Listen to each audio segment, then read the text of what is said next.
Welcome to the AFR Saints channel, where we provide you daily content on your favorite team, the New Orleans Saints. Do us a favor and hit that subscribe button. Be sure to leave your comments below and smash that like button. Who dat? When the Saints go into their war room on Thursday, chances are they're going to be looking for opportunities to be aggressive and move up.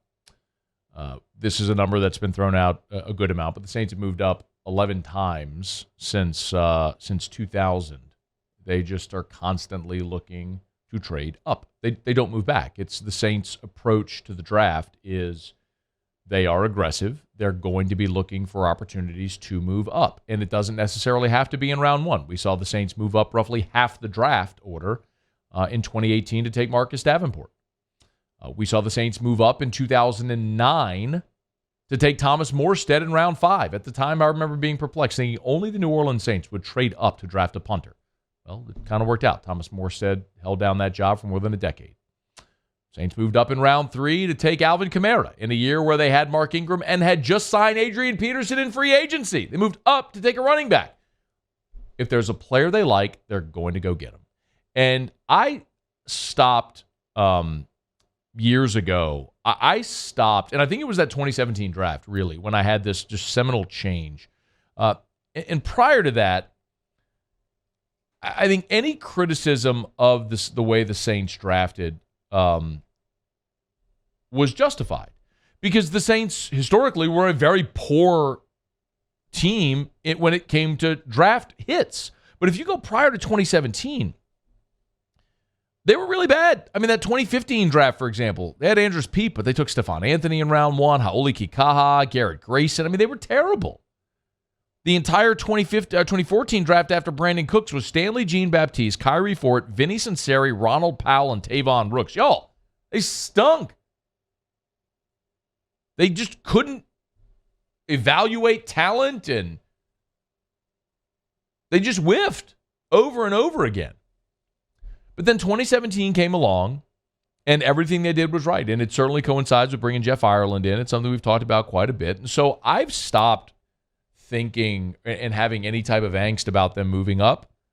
My whole approach when it comes to the Saints now is, hey, look, if you've committed all the resources you have to scouting and evaluating and putting your board together and flying to see prospects and flying them in here and going to the Senior Bowl and Combine and workouts and everything, and you are so bullish on a player that you want to go get them, then I'm okay with it.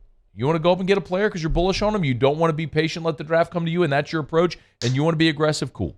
So that's just the way the Saints are going to do it.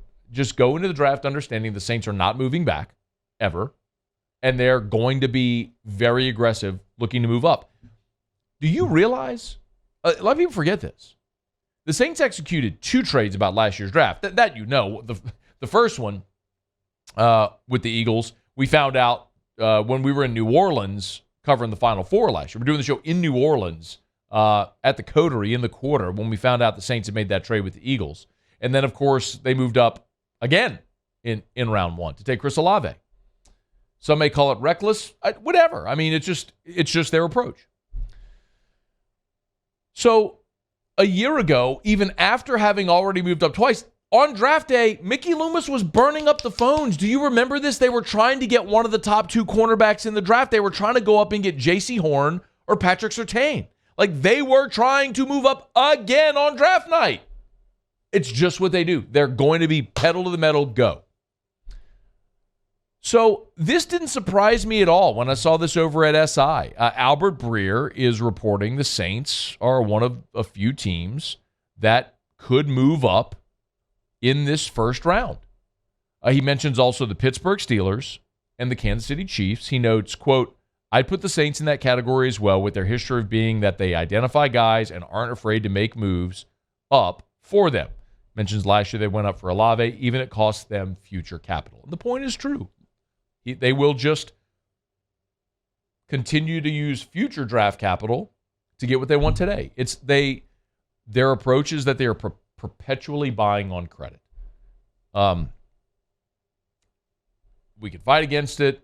We could try to wish and hope and will it a different way. It's just not how, as long as this front office is constructed the way it is, that they're going to approach the draft. So the real question kind of becomes, okay, well, if the Saints do move up, where would you look at potential trade partners? Well, you could look at past trade partners that the Saints have had and who they've moved up with in the past. If it's the Eagles, New England is notorious for looking to trade back in the draft.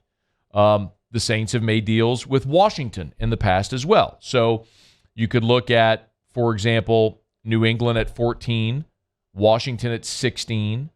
Detroit is a team with multiple first-rounders that a lot of people look and say that could be a team that's looking to maybe accumulate even more draft assets and would be looking to move back. Detroit picks not only at 6, but they also pick at 18. So you look at the Saints at 29 and say, okay, well, what's palatable? Like, what wouldn't cost you a ton to go up? And I know we've used the example of the Marcus Davenport trade in the past, but going from 29 into the teens feels somewhat doable. Like, could the Saints eye the Patriots pick at 14? Could they look at Washington's pick at 16 or Detroit's pick at 18? Any of those three might make sense if the right player starts to fall. Now, who is that player? I don't know who that player would be. All I can tell you is what I have said here over and over and over again, which is your only absolute must in this draft is defensive tackle. There are needs, there are wants, and then there's a upper echelon, which is a must, and that's defensive tackle. So if the guy who you feel is head and shoulders above after a big drop-off is there at 14 or 16 or 18 and you feel like you can get a deal done and go do it, then that's where I would look and say that's a spot where the Saints may move up to get somewhere in the teens to get a player who slips. Like when they had Marcus Davenport graded as the best edge rusher in the draft and they went up and got him at 14, okay. Like if that's how you envision this going, that's your approach. That may be what they look to do. So much of that is just a game of seeing who is on the board as draft day transpires. There are always surprises, and maybe those surprises this year come with the quarterbacks. We've already talked about Will Levis. Like, what could transpire if hypothetically, as we've seen a lot of the conversation today with Will Levis's odds to be the number one overall pick going from 40-1 to 4-1, and he is now the favorite at plus 800 to go. That's plus 800 to be the first overall pick, but he is now the favorite. Will Levis is to go second overall. So if Will Levis goes 2 overall, and now all of a sudden C.J. Stroud is on the board after the second pick, is there a team that loves C.J. Stroud and says we're going to go up and get him, and then that reshuffles the deck for the rest of the draft? Those are the unknowns that could transpire on draft day, and if that does happen that way, then a player that could be a really good player that might have been mocked somewhere else at a point in the draft starts to fall a little bit. That's where opportunity could present itself somewhere in the teens. So that's what I'm going to be keeping an eye on with New Orleans. They could certainly stand pat at 29. The guy who is most often mocked to New Orleans at 29 is Brian Bresee from Clemson, and I would be over the moon. If the Saints sit there at 29 and Bresee falls to them, I'm pumped. Breese's a guy who last year or before this season was projected to be a high first-round pick by everybody. We know what happened. He had some injury issues. He had a personal tragedy in his life with the loss of his sister, and it cost him playing time this year. Please don't misunderstand. I'm not comparing in any way football to the tragic loss of life of a relative. Just with the context of this conversation as we talk about why he is where he is in these mock drafts. That's a guy that was projected to go much higher. And if he's sitting there at 29 and you nab him, awesome. But if there's an opportunity to get a player that you really love somewhere in the teens and you're aggressive and go get it, fine. I'll just continue to say it for me as long as it is a defensive tackle. If you get a defensive tackle in the first round, I am generally going to be A-okay with whatever the Saints do in the rest of the draft. So we're just a couple days away from finding out how it's all going to transpire Thursday in Kansas City. Hey, thanks so much for watching. Please leave your comments. I love to interact, and be sure to hit the red subscribe button below.